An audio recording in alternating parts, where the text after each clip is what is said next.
Okay, hello everybody. Today's webinar is entitled An AMD Friendly Diet. So the last webinar was all about what we shouldn't eat and what to avoid. And today we're going to follow that up with what we should be putting in our diet, what we should be including.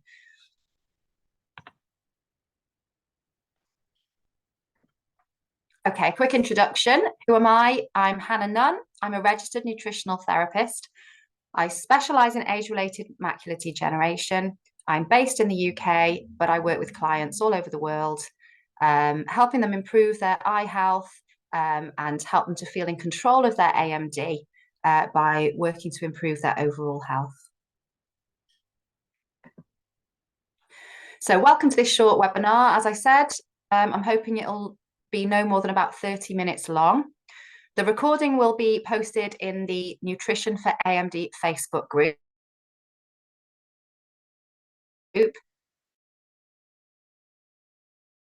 And on YouTube.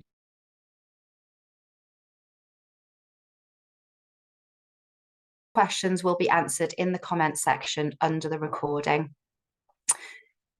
Just one thing to note, please remember this is general advice for the majority, okay? There is no one size fits all in nutrition. So this is some general guidelines.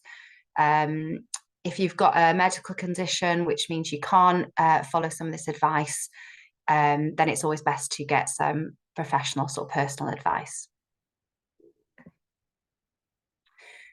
Okay, so first of all, aims of a healthy diet. What can we achieve through eating the right kind of diet? So a healthy diet can lower inflammation, obviously very important with AMD and also with any other chronic degenerative disease. A healthy diet can reduce oxidative stress. It can support mitochondrial function. We want our mitochondria working optimally. Mitochondrial dysfunction is at the heart of nearly all chronic disease. We want to optimize nutrient intake, make sure we're getting enough of everything in. We want to support gut health. So that's both microbiome and our digestive function. Our microbiome is that colony of bacteria that live in our gut that help us stay healthy. We want to support detoxification. And specifically for AMD, we want to optimize macular pigment density. So what type of diet should we follow? I'm sure if you've done your research, you'll have come across the recommendations that we follow the Mediterranean diet. And also there's a lot of talk about ancestral diets. So I'm just going to talk a little bit about those two things now.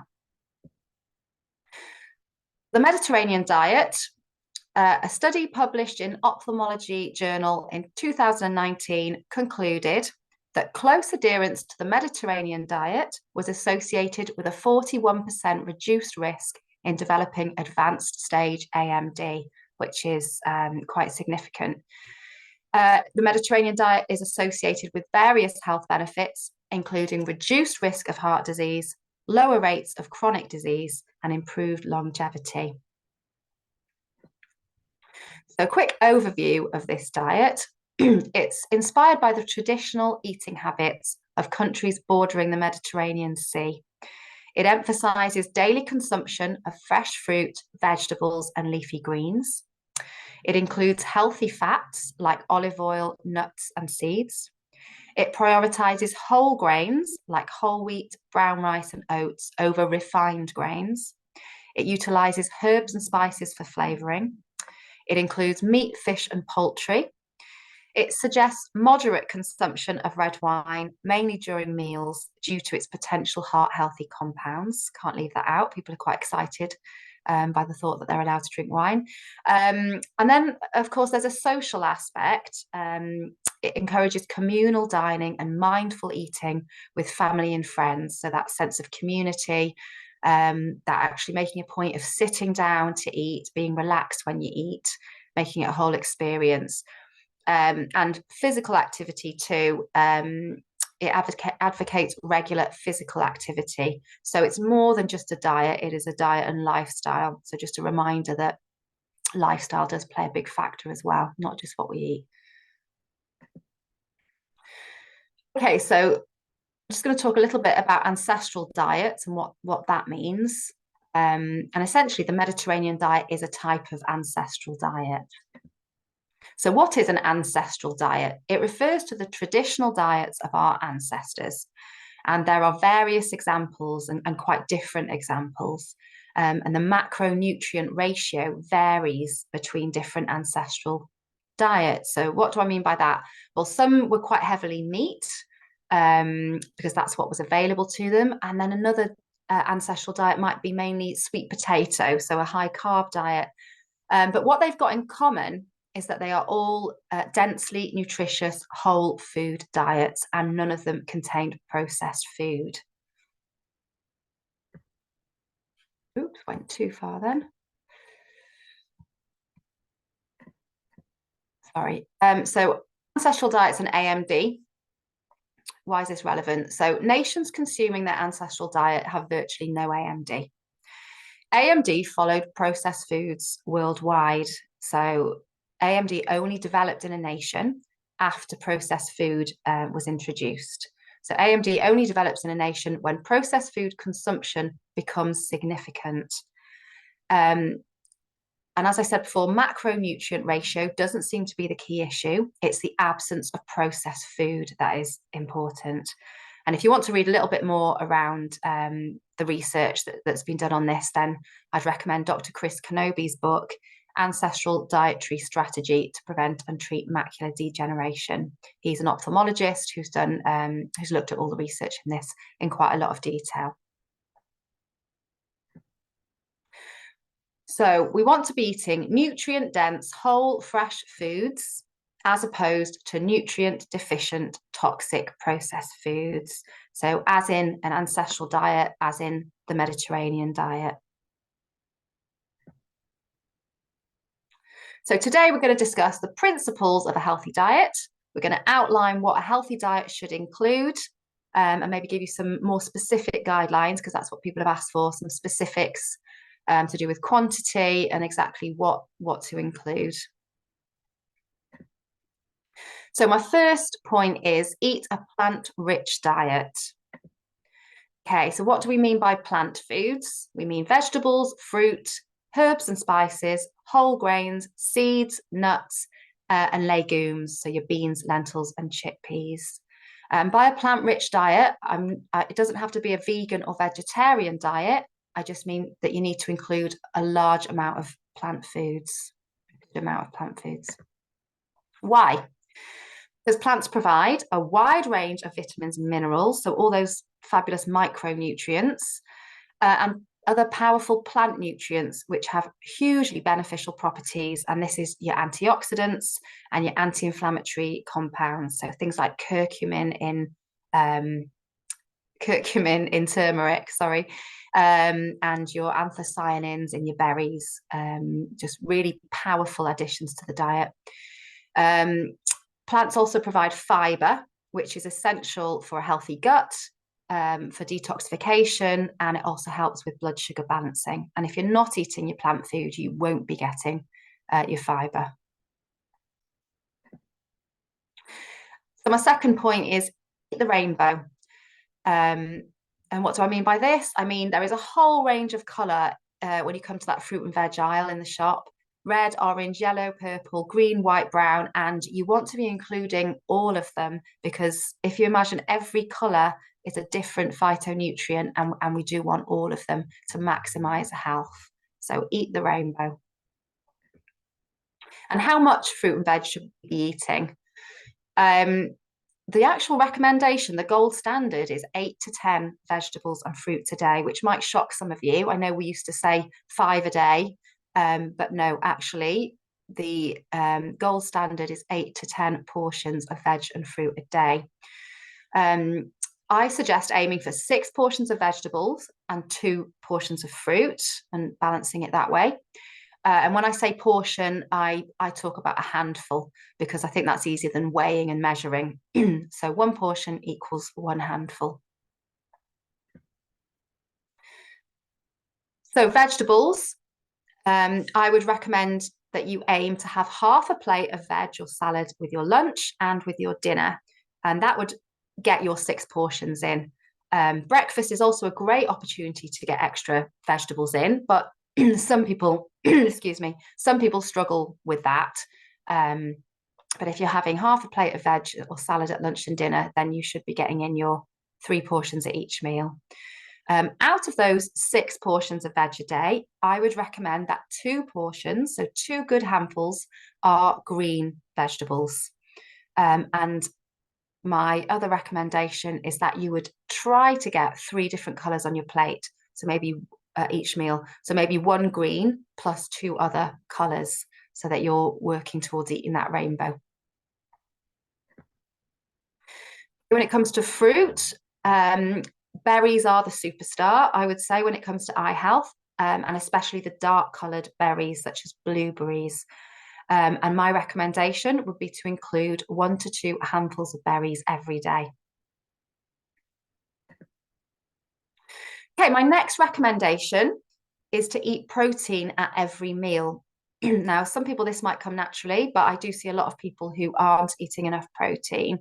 They might have a bowl of pasta with a tomato-based sauce, but there's no protein in there.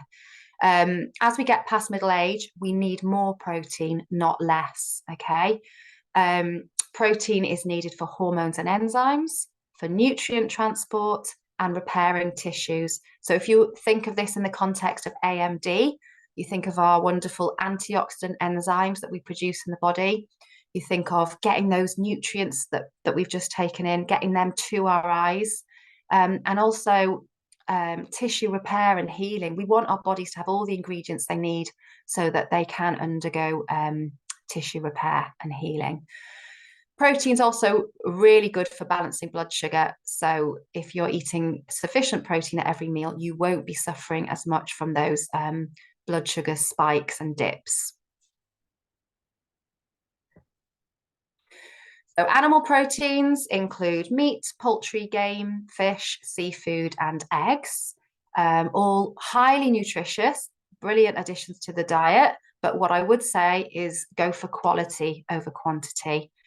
Okay, so you're looking for terms like grass-fed, free-range, organic, and with fish, you're looking for wild-caught. Where possible, I know that it can be expensive to eat this way, but the nutrient profile of grass-fed, free-range, organic, wild-caught is different to the intensively farmed stuff. Okay. And your vegetarian protein sources are lentils, beans and pulses, whole grains, nuts and seeds, and soy. And with soy, again, you want to aim for organic fermented soy where possible. So just a bit of a further word about proteins. So complete proteins are proteins that contain all 9 essential amino acids that we need. Okay, all animal proteins are complete. Most plant proteins are not complete proteins. So what do we mean by the 9 essential amino acids? These are the amino acids that we have to get through diet because we can't make them in the body. So if you are vegan or vegetarian, make sure you are eating a variety of protein sources across your day to ensure that you are getting all of your essential amino acids. If you eat animal proteins, you don't need to worry about this so much. So, I mean, combine your whole grains with your beans, combine your nuts and seeds with your whole grains, or combine your beans with your nuts and seeds. Eat a combination of all of them. It doesn't have to be combined at one meal, but ideally to combine the different sources of protein across your day. There are complete plant proteins.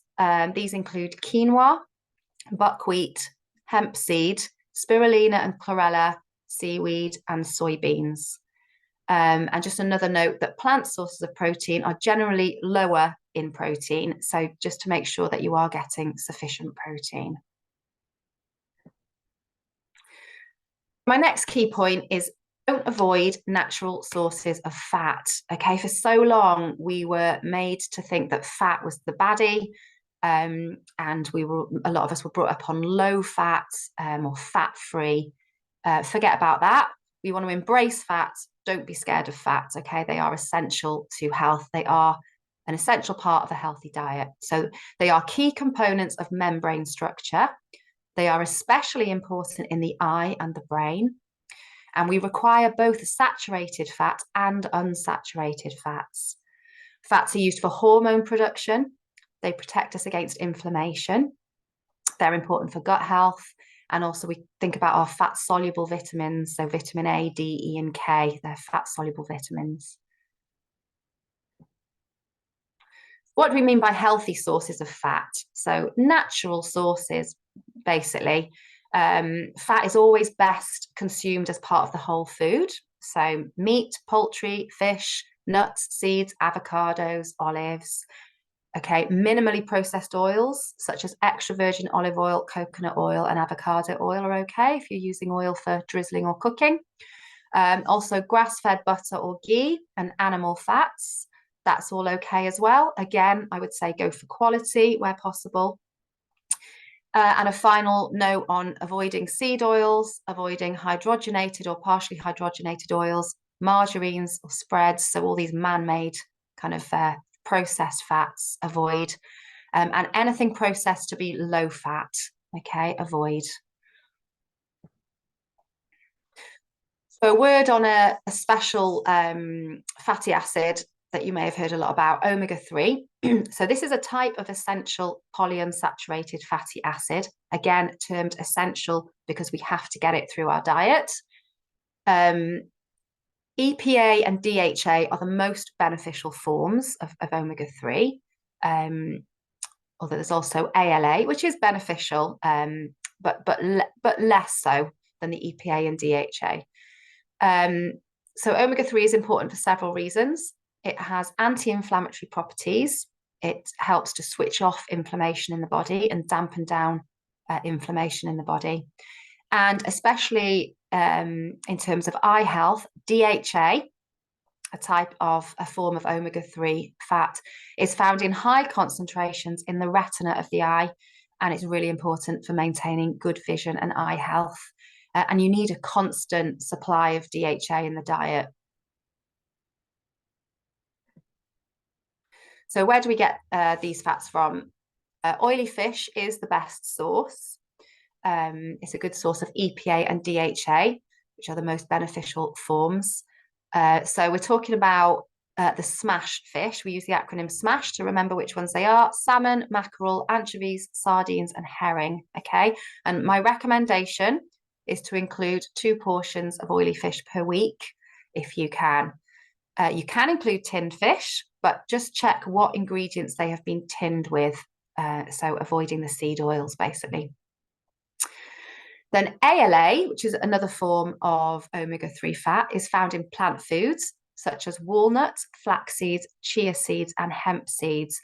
And this form has to be converted in the body to get EPA and DHA. The only problem with this is that conversion is often poor, so it's not ideal to rely on plant sources. Things affecting that would be your nutrient status. So if you're low on certain nutrients like B6, for example, or zinc, that will affect conversion of ALA to EPA and DHA. Also, if you have a high amount of omega-6 in the diet, that will also affect conversion of ALA to EPA and DHA, because omega-6 compete with omega-3 for the enzymes that you need for that conversion. My next point is to include fermented foods regularly. This may be something that you've not considered. Fermented foods have undergone the natural process known as fermentation. It means that beneficial microorganisms like bacteria have been added to the food. These can provide probiotics that promote gut health, and they also can increase the availability of certain nutrients and make them easier to absorb. So our gut health is really, really important. Having a healthy gut microbiome reduces inflammation in the body and really supports our health. So these foods are things like sauerkraut, kimchi, live yogurt, kombucha, kefir, apple cider vinegar, miso, sourdough bread, and some cheeses. My favorite is sauerkraut, and it's just really easy to add a nice decent spoonful of that to one of my meals every day to know that I'm getting some probiotics. Herbs and spices. So herbs and spices make food tastier while boosting your health. They are rich in phytochemicals, so these powerful plant chemicals that support health. They fight inflammation. Our gut microbes, again, like them. You can use them fresh or dried, and you can add them to just about anything. So if you're making soup or stews or curries, if you're roasting meats or chickpeas or roasted nuts or vegetables, you can, throw some herbs or spices in there. You can use them as a garnish on top of any hot meal, or you can add them to salads. But no meal or snack should be naked. Always think about what you can add. So just always think what you can add in to supercharge your diet. And some examples of the common ones that we use are rosemary, basil, parsley, thyme, chives, cilantro, saffron, garlic, ginger, cinnamon, black pepper, turmeric, paprika, chili. So yeah, cilantro, parsley, really nice in a salad. Chives, cilantro, great as a garnish. Let's see what else we've got there. Paprika, that's really high in antioxidants. Say turmeric, ginger, garlic, all super powerful anti-inflammatories. And my final area I'm going to cover is eating to support macular pigment. So this is specific to AMD, obviously. Well, it's relevant to everybody, but we particularly think about it if we've got a diagnosis of AMD.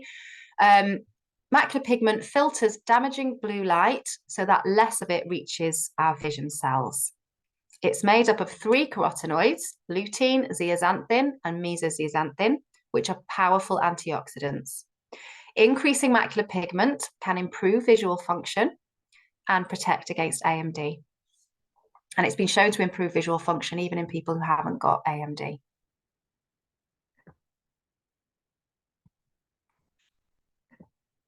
Okay, so where do we get these carotenoids from? Lutein and zeaxanthin we get through diet. Mesozeaxanthin is found in much smaller amounts in the diet, I think like shrimp and fish skin. But lutein is converted to mesozeaxanthin inside retina. The best foods for lutein and zeaxanthin are your dark leafy greens, so spinach, kale, bok choy, watercress, arugula, collard greens, and there are others. Other green vegetables, broccoli, cabbage, Brussels sprouts, green beans, your orange and yellow fruits and vegetables, so corn, squash, bell peppers, carrots, oranges, tomatoes. Again, you can probably think of more. Egg yolks, they're a good source, and because it's bound up with the fat in the egg, they're actually better absorbed. And pistachio nuts are also a good non-vegetable source. So my summary of what we've discussed there today: eat a whole food, plant-rich diet. Eat the rainbow. Aim for 6 handfuls of vegetables a day. Make 2 of these handfuls green vegetables. Aim to fill half of your plate at lunch and dinner with vegetables or salad. Aim to put 3 different coloured vegetables on your plate. Eat 2 handfuls of berries a day. Eat protein at every meal. Include healthy sources of fat at every meal. Aim to eat oily fish twice a week. Include fermented foods in your diet regularly, daily if possible. Add herbs and spices at every opportunity.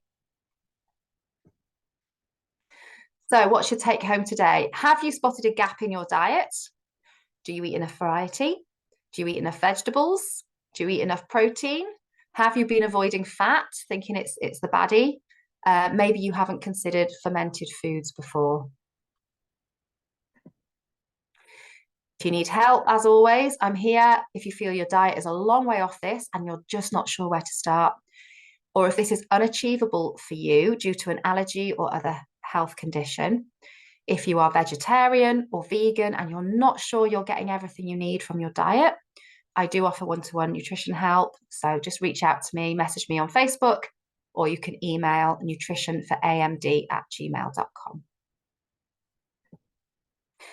Any questions on what we've discussed today? The webinar recording will be posted in the Facebook group and on YouTube. Leave any questions in the comments section below the recordings and I will answer them there. Thank you very much for listening and have a great day.